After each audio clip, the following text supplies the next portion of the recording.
Hello, welcome to today's vlog. My name is Adam, and in today's video, we're going to be talking all about those Star Wars prequels. So if you're coming in for the first time, give us a thumbs up if you like Star Wars. Give us a thumbs down if you don't like Star Wars, and then just do one.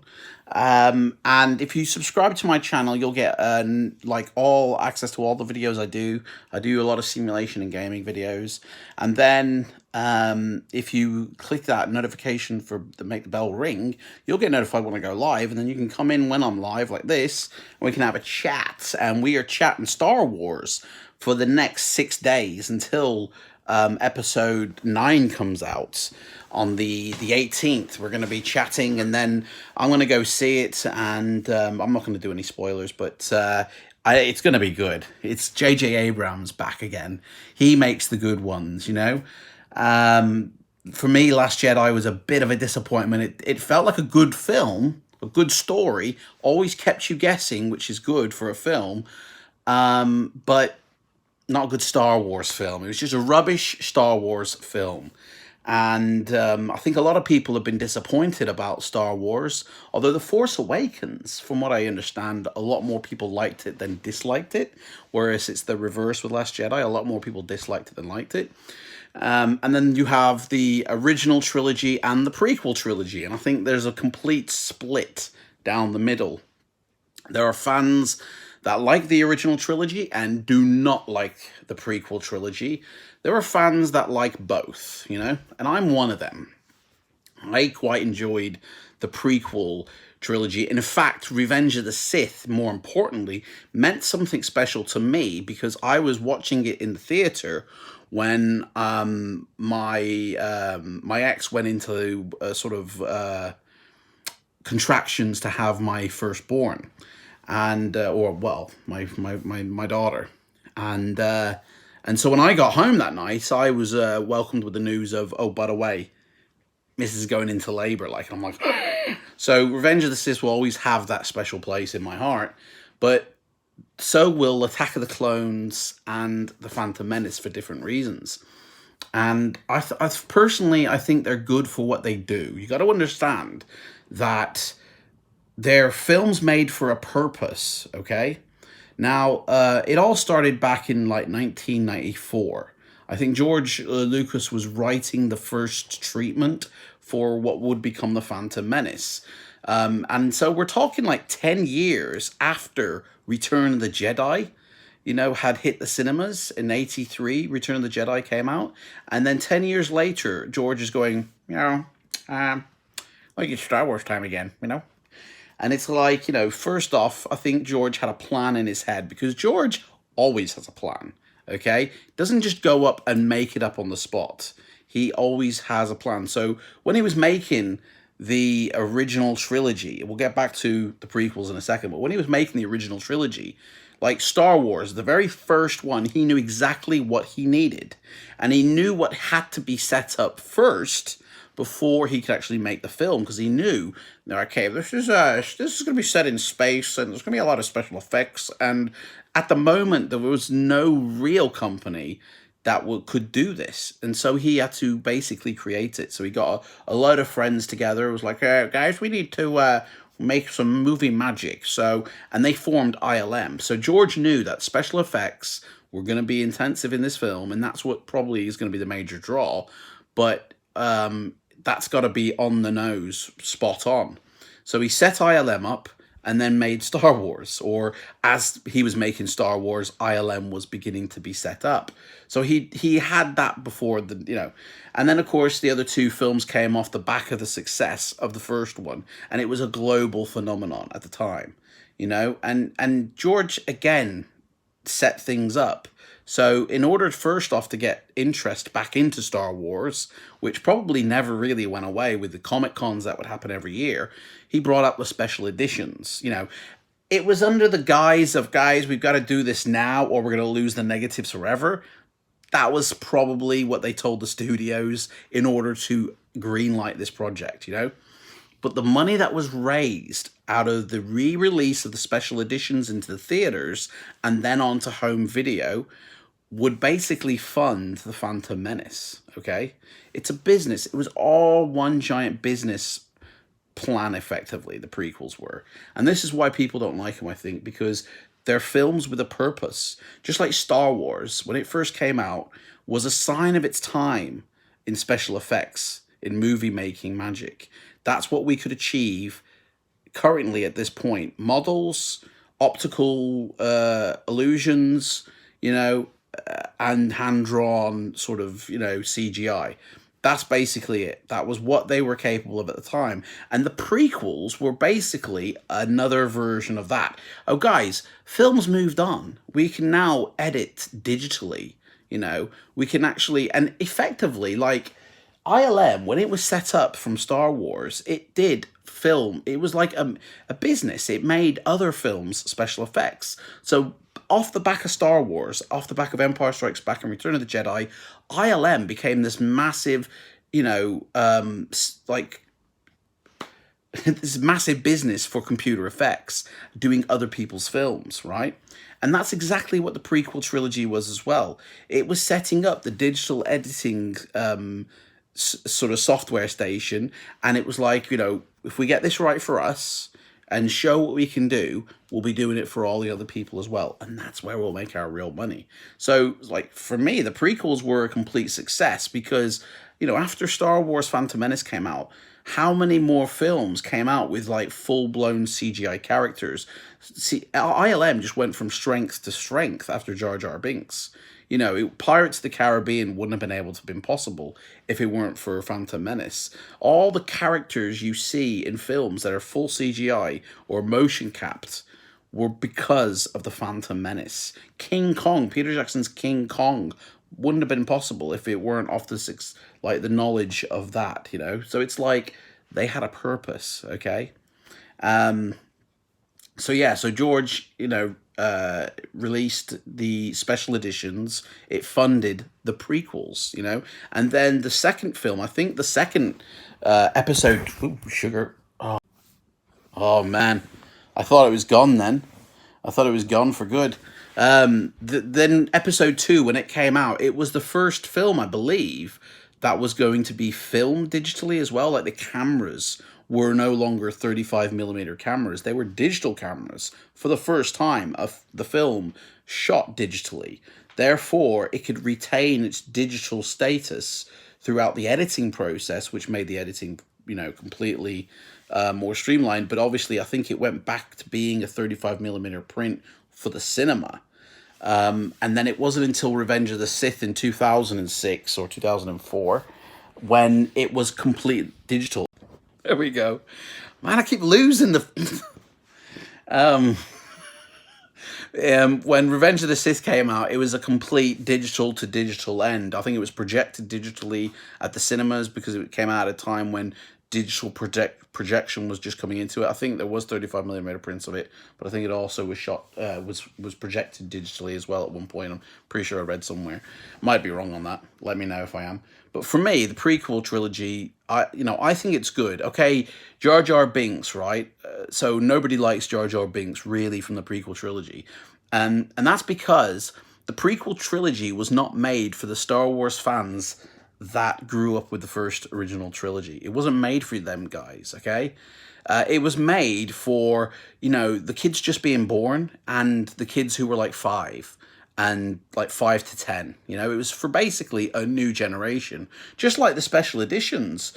For those, I didn't get to see any of the Star Wars films in the theater, well, except for Return of the Jedi, but I don't remember that because I was like 2, So it's like, or I was 5, I think, but I really don't remember watching Return of the Jedi at the cinema. My mom says I did, though, but I don't remember it. So for me, I never saw any of the Star Wars films theatrically until I went to the cinema where I work at now, and I got to see the special editions, and for me, I was like, wow, even though they're altered and there's CGI being thrown in my face, it was still a really, like, whoa experience. And I know exactly, what people were feeling back in 77, back in 81, I think it was, or 1980 for Empire Strikes Back, and back in 83 for Return of the Jedi. So, But the prequel trilogies weren't designed for the original trilogy fans. They were designed for the new generation of kids, for basically those that sort of got hints of the special editions, or maybe were being born around that time, and now finally could go and see a Star Wars film in the cinema. And it would be that this is their original trilogy now. So the kids who grew up watching Phantom Menace, Attack of the Clones, Revenge of the Sith will hold them films in a special way, just like the fans who watched the original trilogy for the first time will hold them films. And it's like, you know, the prequel films were made for a purpose, like, because George realized, wow, you know, merchandise and toys is such a big business. You know, I got a lot of money for the back of Star Wars toy line. So, okay, well, let's make a film now where there's just going to be so many toys that can be sold for it. Like, going in with the knowledge of that to make a film in also going in the way to sort of go, this is going to pave the way for special effects in the future. We're going to make money not only from the toys, but we're going to make money from the other films that are going to want our special effects expertise. Plus, obviously, this film's going to make money because it's hyped up to the nines. Like, because it's a new Star Wars film, and nobody had had a new Star Wars film since Return of the Jedi, the hype was mental. I remember the hype, and I went to see it in the cinema. My sister's boyfriend took us all, and I was like, well, yeah, that's pretty good. That was. I enjoyed that, you know. And to be honest, since Return of the Jedi, and since I saw the special editions in the cinema to 1999, I was not that bothered about Star Wars. I kind of even forgot about it. I didn't go to any of the Comic Cons. I never had any of the toys or the books. I did get the special editions on VHS, which I still have. And that was it. I never bothered with them. But when Phantom Menace came out, I was like, I can take it or leave it, really. I ain't that bothered. So the hype didn't hit me. I still enjoyed the film. But people who put a film on a pedestal before they go see it will always be disappointed, because expectations for what they want to see in that film, okay, which is, the film's nothing to do with your expectations. The film's going to be what the director wants to make, you know, what the writer has written, not what you want to see, unless they're doing a J.J. Abrams and actually making it for the fans. Force Awakens was made for the fans of the original trilogy, and for fans who enjoyed the prequels. And that's what Force Awakens was, you know. Last Jedi was not made for the fans. It was made just to simply tell a good story. In fact, Rian Johnson, right, even went into the film going, do you know what? I want people to laugh, like, enjoy this, and I want people to hate this. And if somebody can walk away with both, I really enjoyed this film, but I really hated this film, I've done my job. He wanted, like, an opposite ends reaction to that film, and he got one. Everybody hated it, but it was a good story. It was, like, kept you guessing. So in terms of story, it was a great film. In terms of Star Wars, it was a bad film. And in fact, he made this, I remember watching this online documentary, or short film it was, and it was something like wine tasting or something, and it had a guy at a table going, and I think this guy represents the fan base of Star Wars, and he's like ordering, you know, a wine in pretty much the way that the fans are expecting or demanding a Star Wars film. And when they bring the wine, he goes, oh, yes, very good. I like the look of that. In other words, you know, people like the look of the first trailer, perhaps, you know. And so the guy puts a glass on the table, right? And he begins to pour the wine, but instead of going into the glass, he then stops suddenly and pours it out onto the table. Well, you're not expecting that. And I'm like, that's the way Rian Johnson approached Star Wars The Last Jedi. He did what you weren't expecting to do. And in that way, he made a good film, but it wasn't a good Star Wars film, because he completely killed it for Disney, basically. I mean, he ruined Star Wars for Disney. I'm pretty sure we would have had Solo 2. We would have probably even had a Ben Kenobi film if Rian Johnson hadn't made that, because then Disney would have just continued pushing out these films. But I think because he's done this, they've gone, well, hang on, and we've got Disney Plus coming, so hang on, let's just recalculate here. Anyway, I digress. Let's get back to the prequels. So for me, the prequels were made with not telling a good Star Wars story in mind, the prequels were made to sell toys, to pave the way for other films to utilize CGI and the digital editing process within their own films, and also made for a new generation of, and to create a new generation of Star Wars fans. And for me, they succeeded 100%. They showed what was possible, what with using complete green and blue screen. I think it was more blue screen than green screen. There is a difference. So a lot more films started to use blue screen sets. A lot more CGI came into films after the prequels came out. So ILM was completely ramped up in terms of staff and in terms of, you know, their requests for films. People were editing more digitally. In fact, it went on to become where they were filming digitally, editing digitally, and being projected digitally. So it's complete digital, no film required. That saved the industry a whole heap of money. A new generation of Star Wars fans discovered and fell in love with the theatrical experience of a Star Wars film, not just watching it on their tiny tellies at home. You know, they actually got to witness the big sound, the big picture, you know, like the original trilogy people had. And of course, all the toys were just, it went crazy.